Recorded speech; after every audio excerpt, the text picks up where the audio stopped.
বাংলাদেশের বিদ্যুৎ ও জ্বালানি খাতে বিনিয়োগে আগ্রহ প্রকাশ করেছে Japan bank for international cooperation বা জেবিআইসি। মঙ্গলবার বিদ্যুৎ, জ্বালানি ও খনিজ সম্পদ প্রতিমন্ত্রী নসরুল হামিদের সঙ্গে এক ভার্চুয়াল আলোচনা সভায় জেবিআইসির পক্ষ থেকে এই আগ্রহ প্রকাশ করা হয়।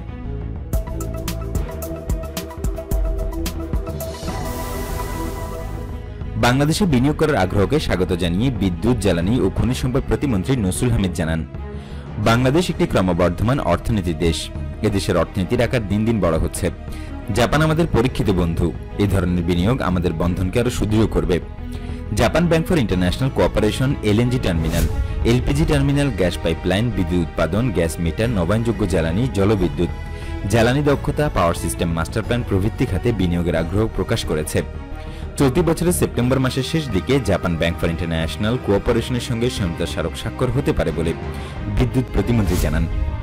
সমঝোতা স্মারক স্বাক্ষরের প্রস্তাব মন্ত্রণালয়ে পাঠানো হয়েছে। একই সঙ্গে জ্বালানি ও খনিজ সম্পদ বিভাগ তাদের জন্য প্রযোজ্য ক্ষেত্রে বিনিয়োগে একমত প্রকাশ করেছে।